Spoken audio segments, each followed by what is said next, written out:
What problems are you dealing with in your life right now? Do you feel like giving up? Times are hard and you're not strong. Well, I know the answer for you, and it will lead to real truth. Don't look back to yesterday. Now there are answers. Tomorrow's on Welcome the to way. Live Prayer. It's waiting. And welcome to Live Prayer. I am Bill Keller. Good to be with you on this Monday evening. I pray you had a wonderful weekend and a good start to your week. If you're new to the program, you're watching Live Prayer. We come to you live in living color every Monday through Friday, 11 to midnight Eastern Daylight Time, wherever you're watching me right now, all throughout this great land of ours, from sea to shining sea, from border to border. Thank you for tuning in.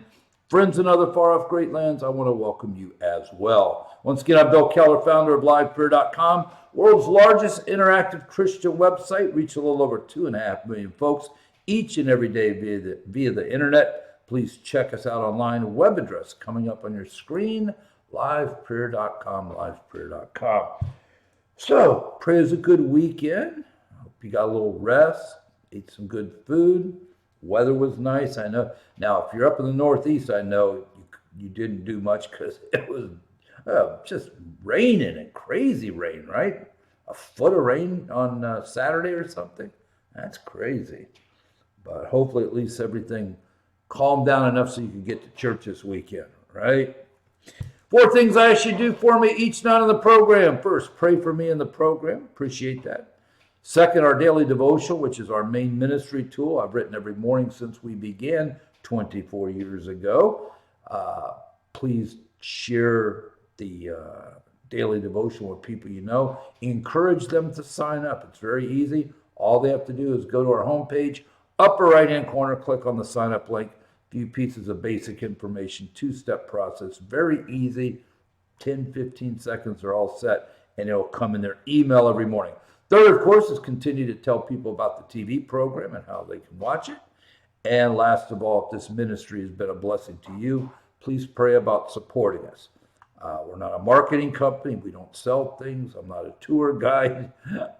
We just minister and walk in faith as we've done now every day for 30 years.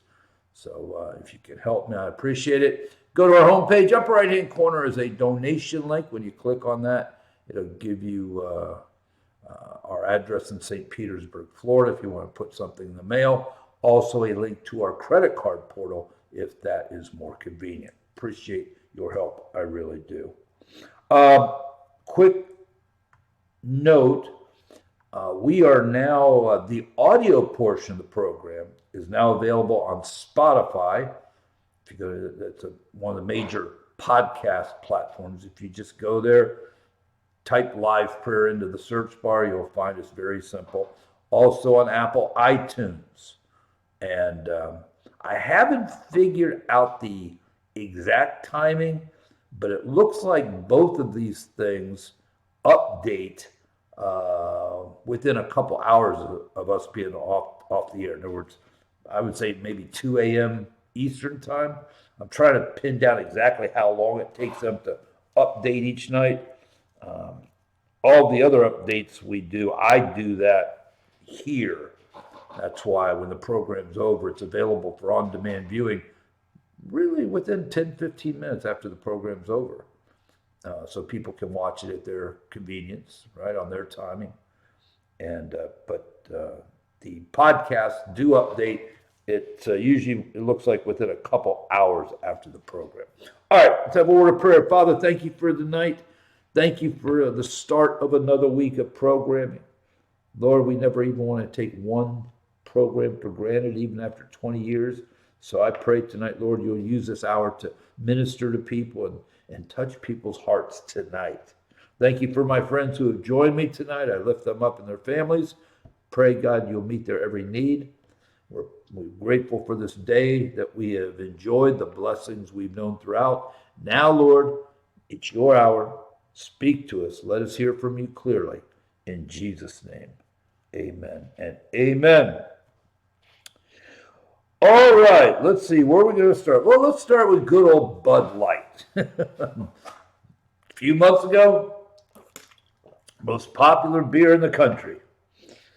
After the stunt with the man named Dylan Mulvaney, not only have they lost 20-some billion in market cap, but it doesn't look like they're coming back anytime soon, if at all. They are now out of the top 10. Again, just a few months ago, they were the number one beer in the country. They're not even in the top 10 right now. Now, I went back to the night this whole thing broke, just to see what I said about this whole issue. And the one thing that I said that night, this is the night it happened, the CEO of Anheuser-Busch needs to get on TV and not some PR written screed, but in his own words, apologize to the consumers who had been so loyal to Bud Light, apologize, ask forgiveness. That's exactly what I encouraged him to do. Of course, here we are 2 months later, and he didn't do that. Matter of fact, he has been out with various messages, but in some ways, he was just doubling down on their stupidity. So I really don't feel sorry for them. I really don't. I mean, they made this decision, and it's like if I say something on this program that turns out not to be true, as rare as that is, man, I can't wait for the next program so I can start the program declaring that, I was wrong. People are very forgiving if you just talk to them straight and tell them the truth. But so we'll see what happens there. The Sound of Freedom movie is rolling along after about a week now. It's grossed $40 million at the box office. I've been getting lots of emails from people that went to see it, and not only is it a very well-made movie, but obviously the message is very important. And it was not a surprise to me this weekend as the media got its marching orders and has been out there trashing this movie. I mean, what is wrong with these people? This is a movie based on real life about a scourge that's going on in our country. I think it was maybe 6-7 months ago I shared with you, we are now the leading country in the world, okay, to engage in sex with children. All right, number one.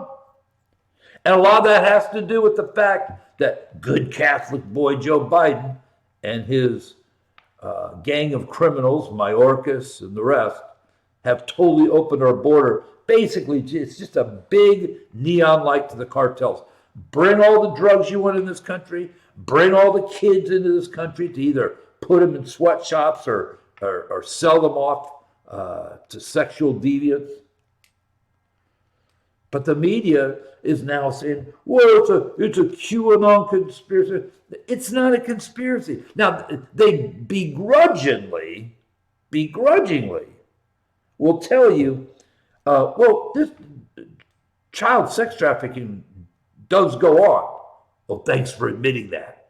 But then they quickly put a disclaimer that it's really not as bad as they want you to believe it is. No, it's worse. Matter of fact, if there's one child that's being sexually abused tonight in this country, that's one child too many.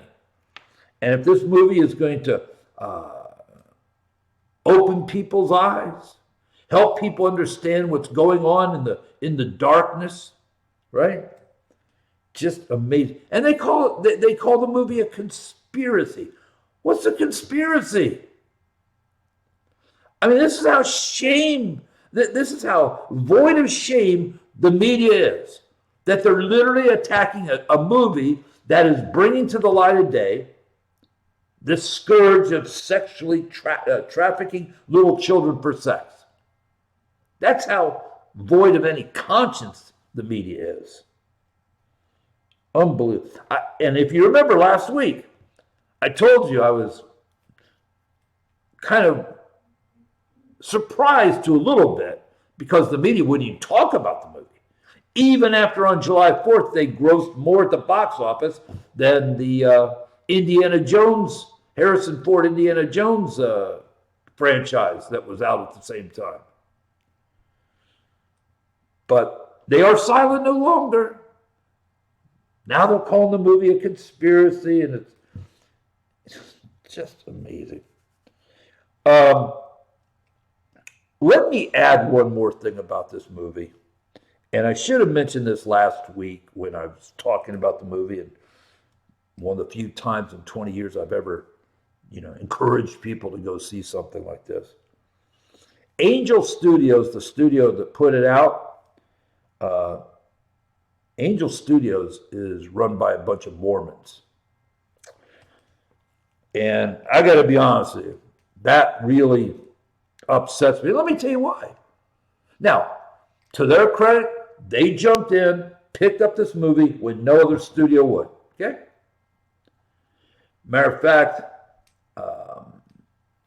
I had a real back and forth via email, maybe 6 months ago, with Dallas Jenkins. He's the son of Jerry Jenkins, who, along with Tim LaHaye, created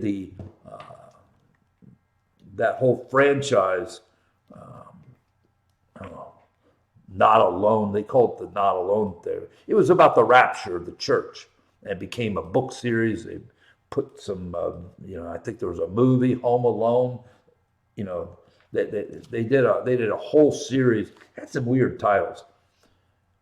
But the point I'm making is, Dallas also was part of the team that put together The Chosen.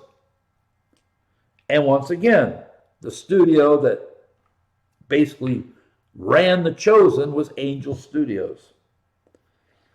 So, and let me just be honest with you what my issue is. Mormons in good standing religiously tithe anywhere from 10 to 20%.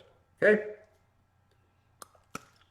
So the reality is, whatever money they're making off Sound of Freedom, 10 to 20% of that money is going to be tithed into their cult to help further lead souls to hell. So I just want to put that out there. It belongs out there. People need to at least know. Now, does that mean don't go see the movie? I'm not saying that. I still am very much in favor of people seeing this movie because it is about a subject that the church won't touch. Hollywood obviously doesn't want to deal with. And it's addressing a very real problem in this country. But I do want to give you full context. And it's like I told Dallas. I said, Dallas, you couldn't find a non-Mormon studio. You couldn't find, I know some ex-Hollywood people have a whole system set up in Tampa, Florida. You got Tyler Perry in Georgia. And I'm not, you could make the argument about being unequally yoked. I get all that, okay? And as I've told you before, you got to be careful because if you're just going to affiliate with, do business with people are Christian, that's a very slippery slope, okay? Because at the end of the day, I remember years ago, somebody was, I had an email back and forth with somebody because our bank is Wells Fargo. Well, don't you know Wells Fargo fund system? Okay, so what do I mean to do? Shut down my account? Where am I going to bank next? Citibank? I guarantee you're going to find all kinds of garbage with Citibank. Okay? Bank of America. Name any bank. So you got to be careful with that thing, but it's just sad to see the Mormons involved in this situation. And I'll just leave it there. The media last week told you a bald-faced lie. Oh, what's new? Late last week, there was a big flurry of news reports about how we just suffered the 3 hottest days in the history of planet Earth, okay? And as soon as I heard that, I said, that's not right. Now, I know they've got a big heat wave out west. I think Phoenix the other day was 118, something like that. Texas was pretty bad. Florida, we've been in the 90s, but it's July the 10th, right? It's supposed to be in the 90s here. So I did a little digging over the weekend, and basically the tale that they tell about the 3 hottest days in Earth's history was all built on unverifiable computer models. I went to NOAA's website, and they took great umbrage with this claim, the 3 hottest days in the history of the planet. So again, this is just more propaganda from the climate change people. And as I've been asking you to do, keep praying that they don't go messing with the sun.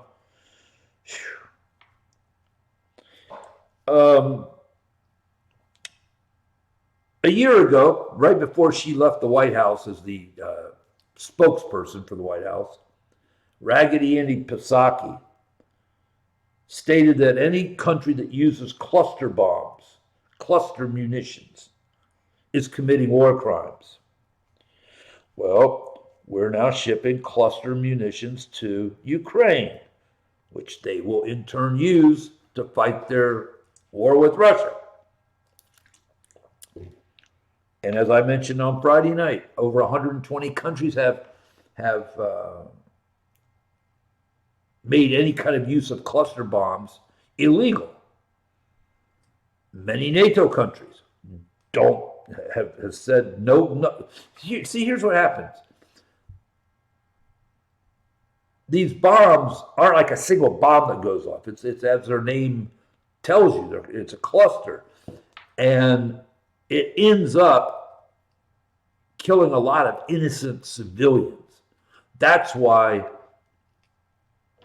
most countries don't want anything to do with these type of munitions. But you know what? Like I told you last week, our CIA is getting desperate. Remember the big spring offensive that never happened? So we are now supplying Ukraine with cluster bombs. I don't know what else we're supplying them with, because according to our commander-in-chief, we're running low on munitions. You know, I love when Joe gets out there. And he doesn't have his handlers, right next to him every second, because he's going to blurt out things that he shouldn't be talking about. He did an interview on CNN yesterday with Fareed Zakaria and talked about how Ukraine's, ammunition is getting very low. And they said, we've been, giving them what we could, but we're very low too. Oh, that's a great thing to let China and Russia and the rest of the Iran and all the other people that hate us. That's a good thing for them to know.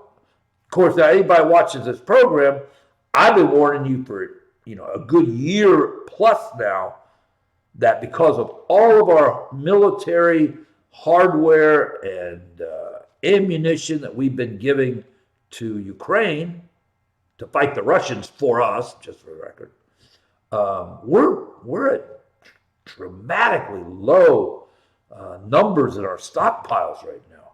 And we are in no way, shape, or form prepared to go to war with China or Russia or anybody else right now. But by the way, Biden's in Europe. They've got the G7 coming up. Apparently, they're going to be talking about NATO membership for Ukraine, which is insanity. And Biden this morning had a meeting with King Charles. And do you remember a couple Easters ago when Biden was wandering aimlessly at the Easter egg roll? I mean, he looked like somebody from a nursing home that lost his way. Remember what happened? Remember? One of the funny, If it wasn't so serious, it'd be one of the funniest things I've ever seen. It was still funny, but it's deadly serious. That was when the Easter Bunny came, took Joe by the hand and led him to where he was supposed to be. Remember that? Well, it wasn't an Easter Bunny today. It was the King of England today, taking Joe by the elbow and kind of steering him where he needed to go, because Joe didn't have a clue where he was going. Unbelievable. What an embarrassment.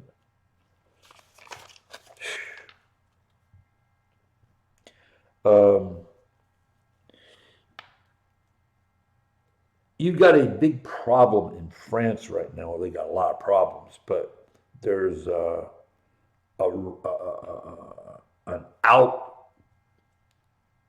outpouring of anti-Christians that are literally taking to the streets and burning churches. A classic 16th century church was burned to the ground the last few days.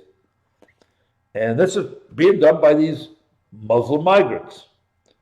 Now, the fact is, globally, burning churches is something that's been going on since, the church was founded in the upper room in the book of Acts, right?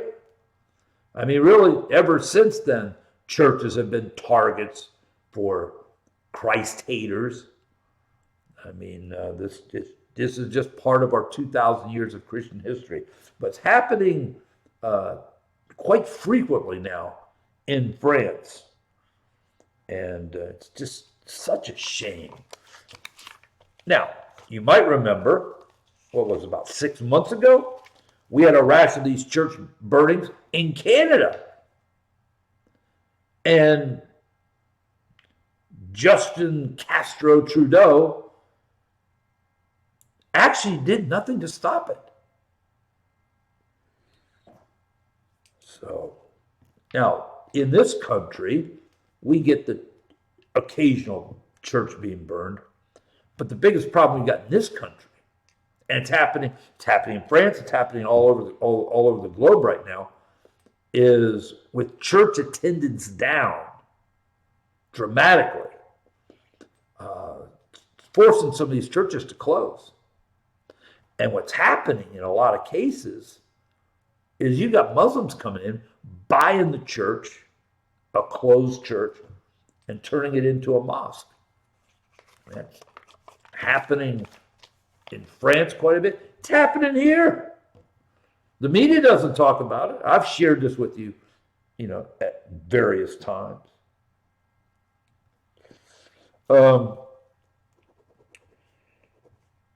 Ron DeSantis really needs to get back to Florida.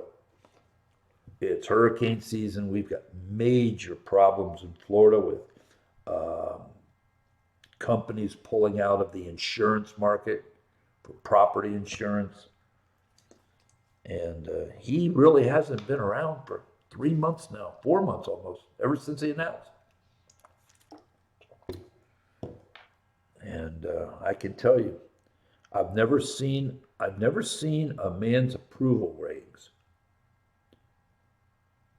flip upside down in such a short period of time. Before he announced his run for the presidency, he was probably about a 75, 76% approval rate in Florida. Last numbers I saw, that's down in the high 30s. And that's because people in Florida are very, very upset with DeSantis for deceiving them. As I've told you in this program, he started plotting this run for the presidency 3 years ago, before he was reelected. We will see. By the way, speaking of that, this weekend in West Palm Beach, Turning Point USA, Charlie Kirk's organization, they've got one of their big events on Saturday and Sunday, this Saturday and Sunday. If you want to see it, if you're interested, Right Side Broadcasting, if you go on the internet, Right Side Broadcasting. Real America's Voice, that's another one. I think they're going to be carrying a lot of this. But they always have all kind of speakers. I mean, he's got it loaded this time.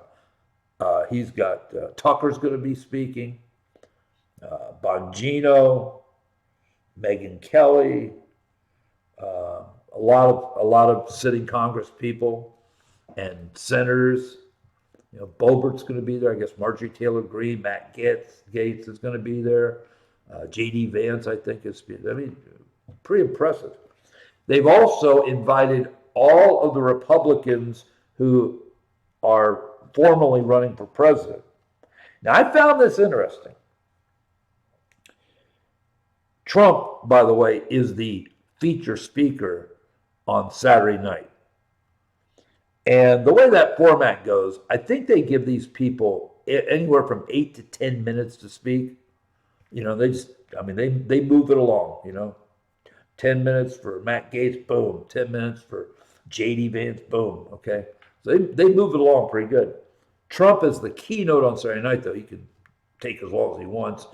And if he's in normal form, that will probably be somewhere in the hour and 15-minute range. Okay. But he's up Saturday night. But of the Republican candidates, I found this very interesting. Vivek is going to be there. He'll get his 10-minute slot. Asa Hutchinson is going to be there. He's going to get his 10-minute slot. The mayor of Miami, he's going to get his. Suarez, he's going to get his 10-minute slot. Now, I think they'll be pretty respectful for the Miami mayor and Vivek, okay? I don't see them getting the crowd all riled up, but I think they'll be fairly respectful of them, right? I can tell you right now, they're going to boo Asa Hutchinson off the stage, as rightfully they should. But it's who turned down the invitation that caught my eye. Mike Pence formally declined an offer to speak. Now, don't forget, they're going to have anywhere from 6,000 to 7,000 people packed into this convention center in West Palm Beach. And these are all people that go to these kind of things, these are like core activists, right? These are serious people about the political scene.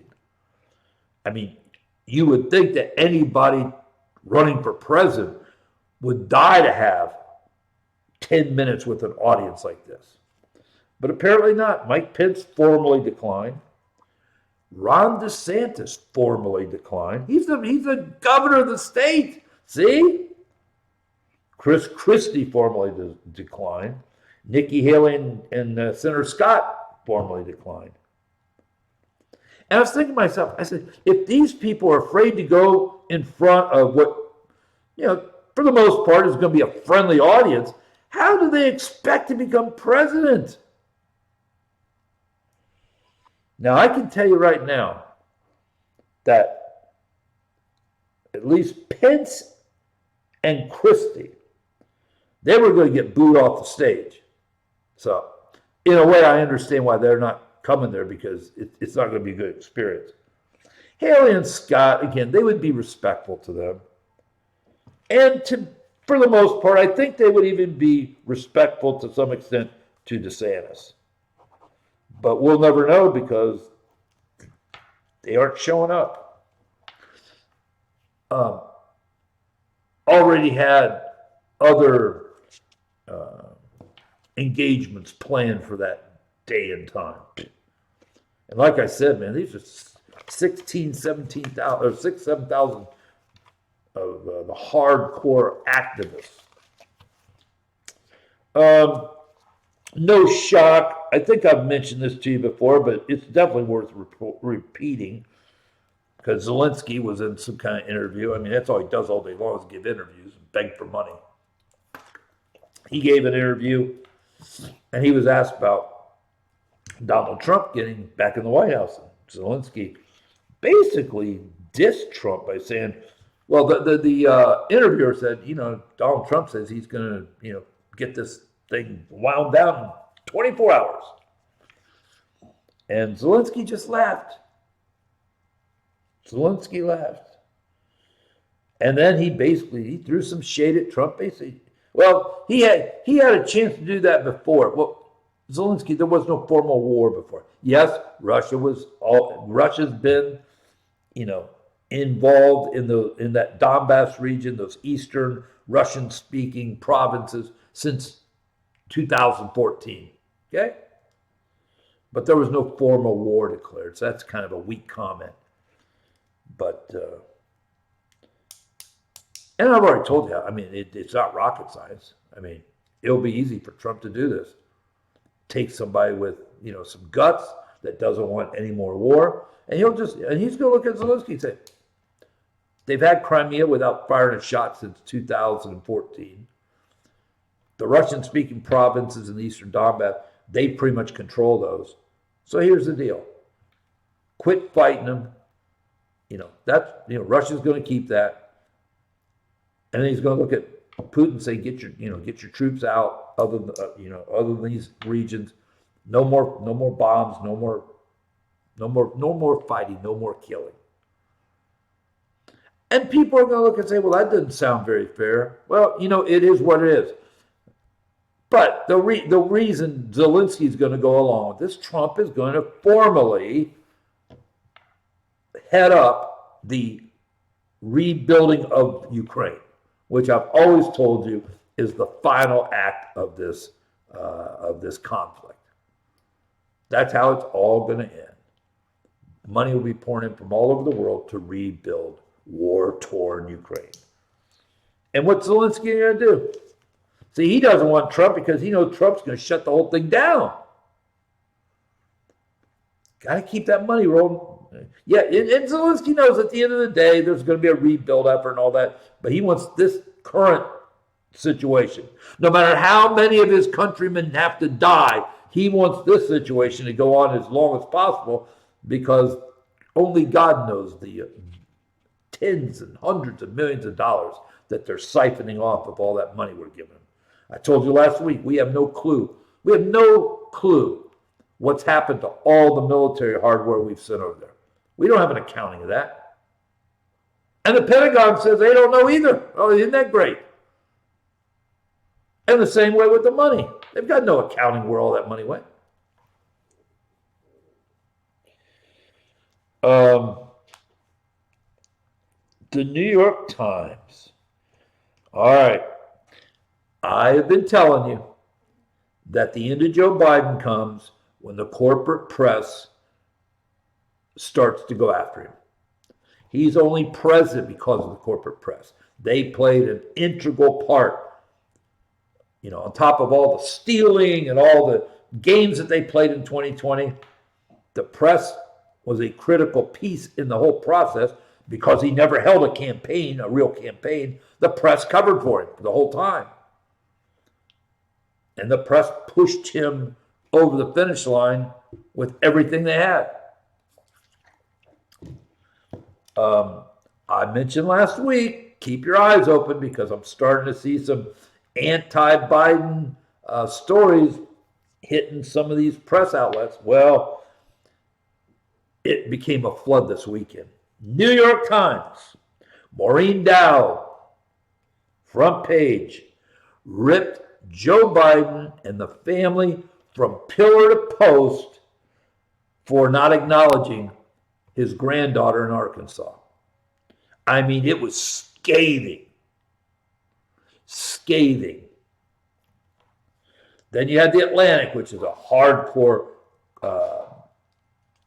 globalist rag. The Atlantic would be out of business if it wasn't for Steve Jobs' widow. She inherited a couple $1 billion. And as I've shared with you in the past, she's pumping tens of millions of dollars into these far left, liberal, Democrat, globalist media outlets, The Atlantic being one. And they basically point blank said, Joe, you're too old. You don't need to run. You should not be running in 2024. I mean, they're just calling him out now. They're just calling him out. Then today we find out. Guess what we find out today? Joe Biden isn't a very likable guy. According to these media reports, behind closed doors with his staff, he is one nasty human being, using every kind of swear word you can imagine, belittling people, berating people.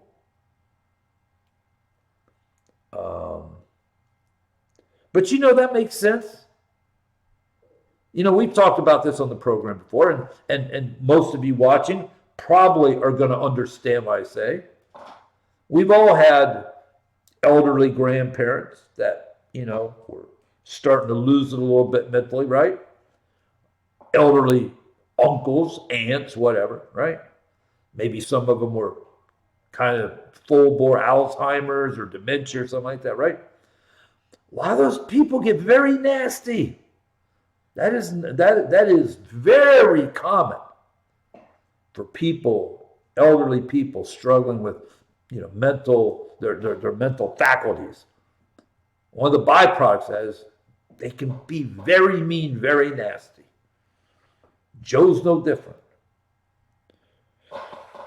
And in the meantime, you got Gavin Newsom out there giving more interviews. If you're a fan of baseball, you'll get this one very easy. It's like the sixth inning. Starting pitcher's done a pretty good job, but starting to give up some hits, and they're starting to hone in on his delivery, and they're starting to get some runs now. Manager comes walking out to the plate or out to the mound, takes the ball, sends the guy to the showers, and the relief pitcher comes flying in from the warm-up area in the outfield, right? That's what Gavin Newsom is. He's the warm-up guy. Now,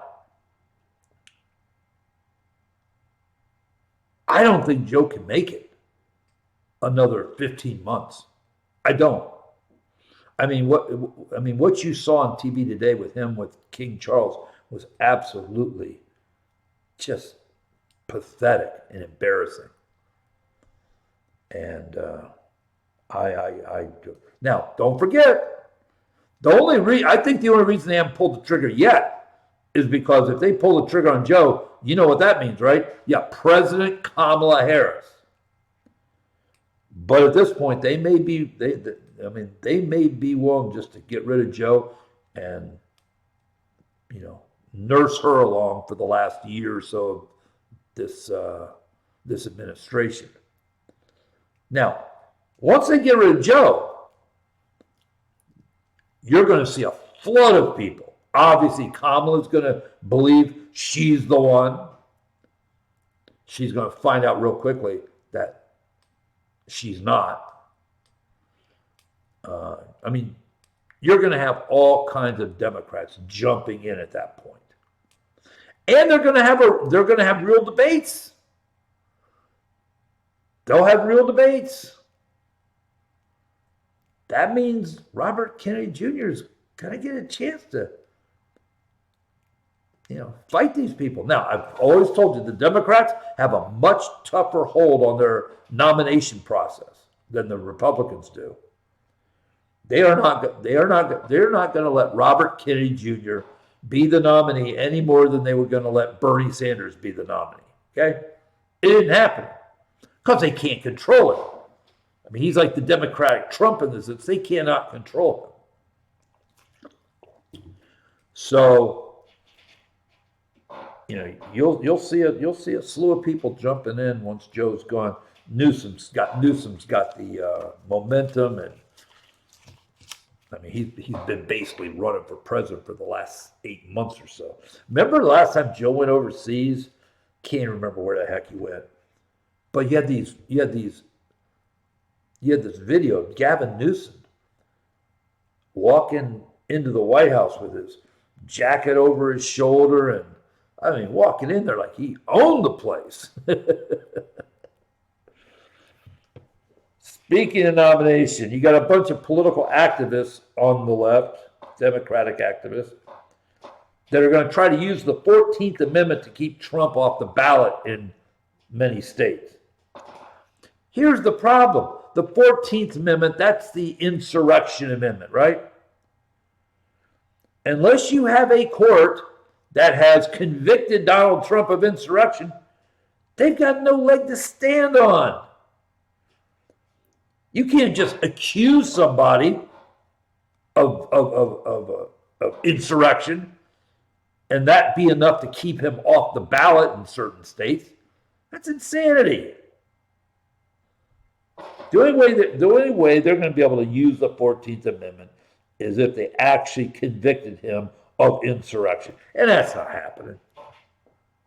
But they're out there trying. I'm just sharing this with you because they are out there trying.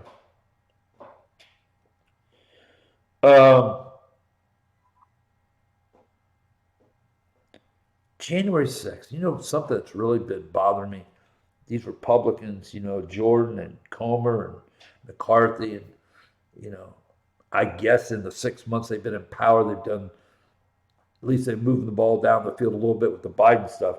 But they need a full January 6th committee to specifically look at all the issues, because if nothing else, they need to refute all the findings of that bogus committee headed up by Benny Thompson and Liz Cheney and Kissinger, and who else was on that thing? Shifty Ship was on there, right? I mean, that was just a joke. Just a joke. And by the way, the chief of the Capitol Police Department on January 6th was a guy named Chief Sung. He got fired the next day. Well, he's out there talking now. And he was in an interview talking about how on January 6th, federal agents were all over the place, in and out of the Capitol building. Now, that's not a surprise to anybody watching this program, because I told you that.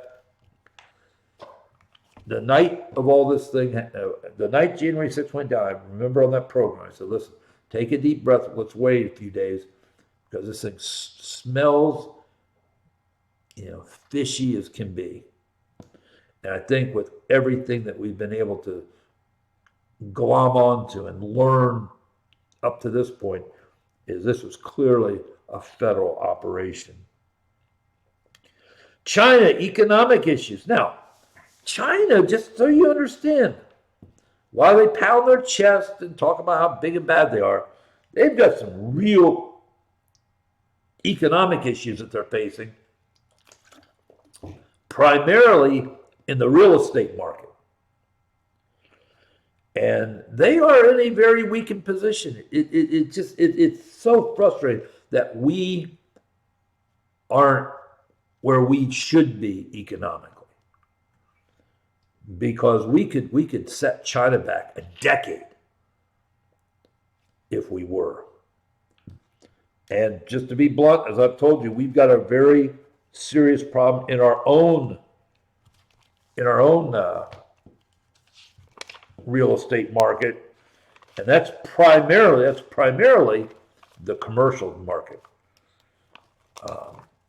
There is more open commercial space around the country than ever before in history, and a lot of these buildings, you know, a lot of commercial buildings, what they do is they buy it, but they buy it, you know, they put a mortgage on it, right? Put a mortgage on the building, and then they pay their mortgage payments and all that out of the cash flow from leasing space in the building.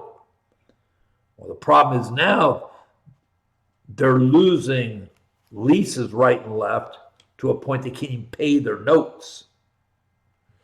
And again, all this started with with COVID in 2020 when they locked things down. A lot of people figured out, hey, this working from home thing isn't too bad. And a lot of people never came back. Now, that's a reason too, just so you know. A lot of people, I told you what was for Thursday or Friday, 4 million people just literally quit their job in the last month.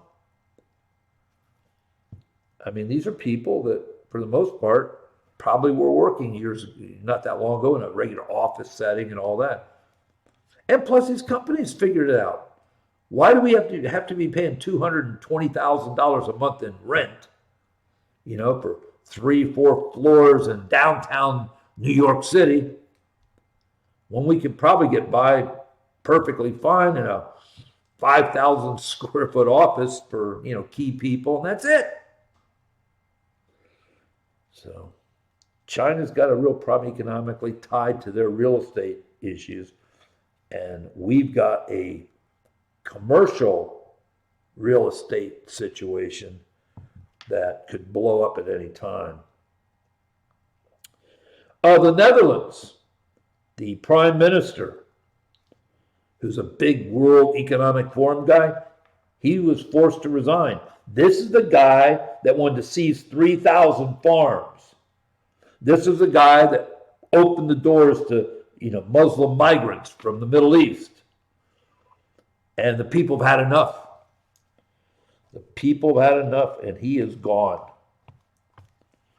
I mean, that is a perfect place now for a populace, a guy like Viktor Orban or somebody like that to jump in, because it is ideal for a nationalist to get on board the Netherlands. Speaking of the Netherlands, the winner of the Miss Netherlands contest that goes to the Miss Universe pageant, a man. And the runner-up, a man.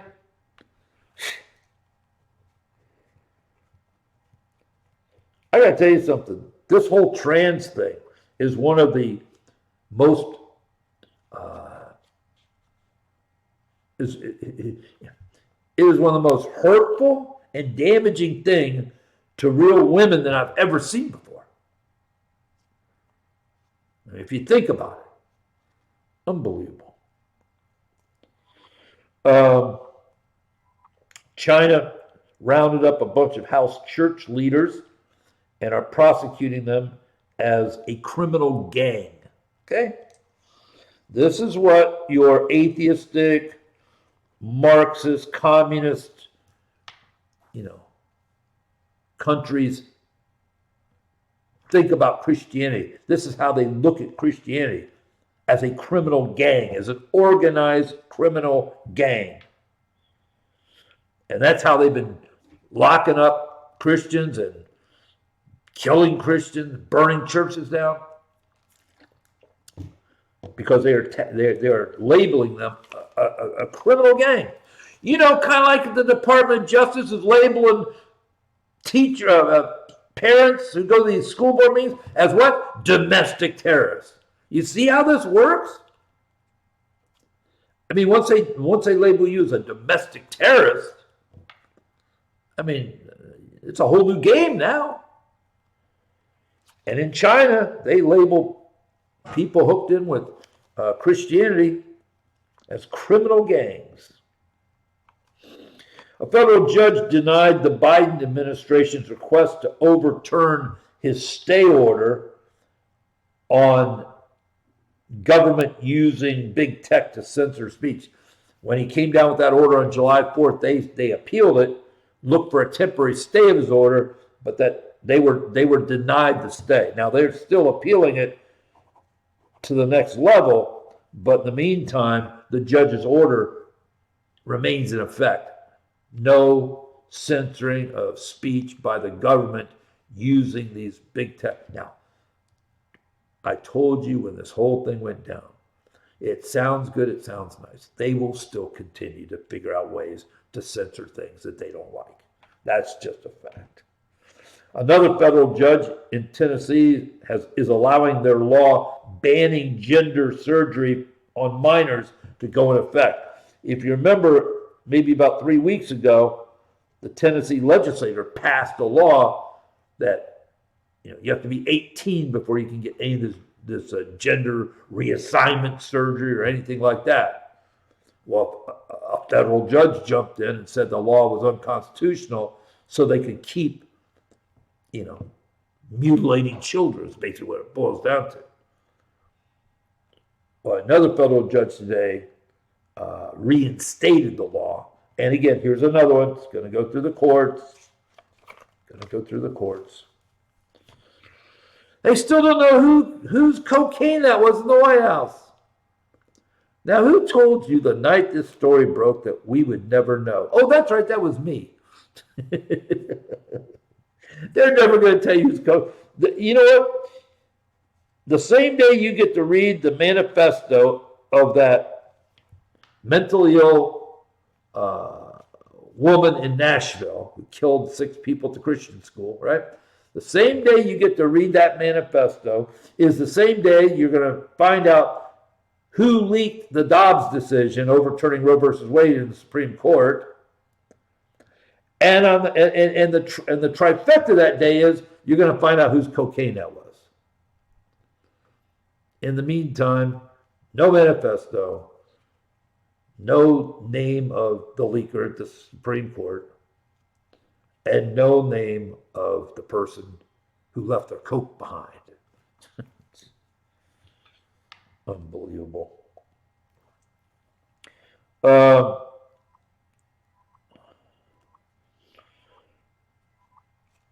I heard this argument this weekend on one of these shows. I can't remember which one it was. Talking about how July 4th was an ideological tool of the right wing.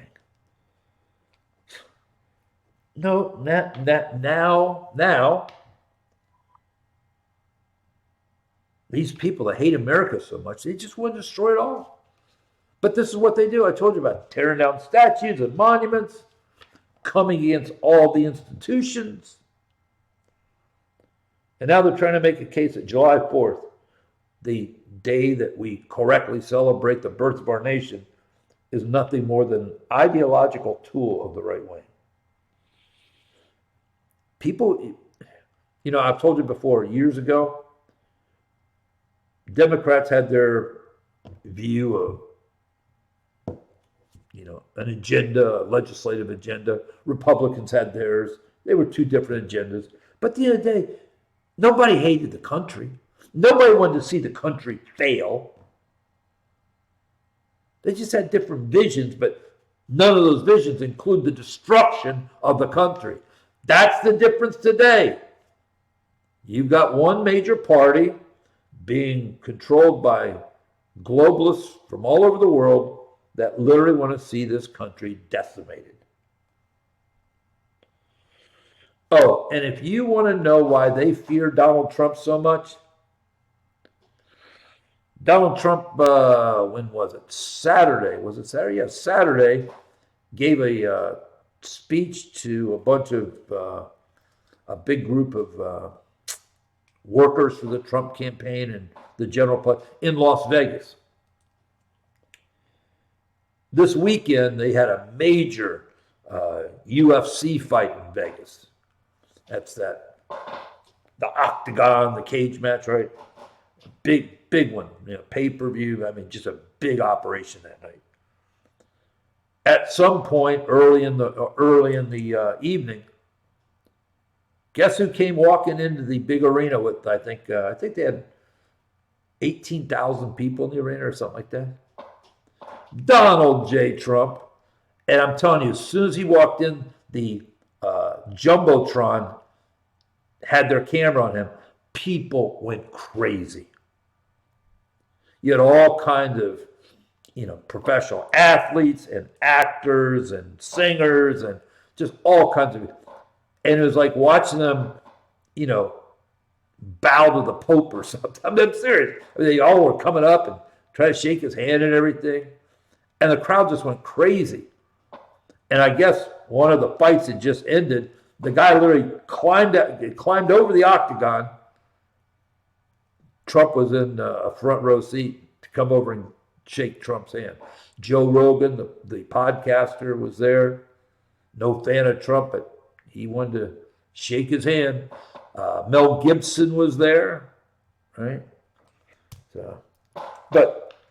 And the only reason I'm sharing this with you, this is why the globalist, the Republican establishment, the corporate media, this is why they are so fearful of Donald Trump, because it's the people. It's the people. It's the people. Hunter Biden's legal team hired a former Republican congressman named Dennis Riggleman, and he's supposedly an expert in software forensics, and he's been brought on board basically to lie to people that the laptop from hell isn't really true. Well, the problem is the FBI got that laptop from hell late in 2019, and it took them about an hour. That now we know this. It took them about an hour to authenticate it was all legitimate. It was all real. But I'm just warning you because you got this clown now that's going to be out there saying, no, it's not real. Russian disinformation. Because they know a bunch of these 51 intel people that signed that letter, they will lose their security clearance, rightly so, if God lets Donald Trump become president again. All right, I think we're going to stop there. Good Monday night. We got a good start to the week. And, I think it's Wednesday. Chris Wray is going to be before one of the House committees. Now, that should be interesting. Not only are you going to get Biden questions, but you're also going to get questions about the cocaine. And of course, don't forget what their standard comeback is. Oh, that's an ongoing investigation. We can't talk about that. By the way, Jim Jordan, those people, they should be subpoenaing Biden's kids, his grandkids. Why not? They subpoenaed all the Trump kids. And the reason they should subpoena them, because they literally got money sent to them from China in their name. Put them under oath. Put them under oath. Ask them about the Chinese money. Now, I can almost assure you they don't know any more about it than anything else.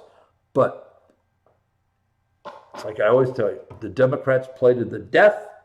The Republicans, most of the time, just play. All right, before we get out of here, if you never made a decision for Jesus, I want to give you a chance to do that right now. When this brief journey of life is over, all that matters is do you have a relationship with Christ? If you've never made that decision, but you want to make it now, pray with me. Dear Lord, I come to you tonight confessing that I am a sinner. And Lord, tonight I ask your forgiveness. I believe in my heart and confess with my mouth, Jesus is my Lord and Savior. And from this moment on, I will live for you. Now and forevermore, my life is yours. In Jesus' name I pray, amen. My friend, if you prayed and you meant it, the Bible says you're saved, not because of a few words, because of your faith in God's grace. Have a book I'll send you, won't cost you anything. Drop me an email, bkeller@liveprayer.com. I'll get it out to you. And if you need prayer for anything, never hesitate to email me, okay? All right, love and care about you so much. Have a great night tonight, a good Tuesday. Lord willing, be back with you live at 11 o'clock tomorrow night. God bless. What problems are you dealing with in your life right now?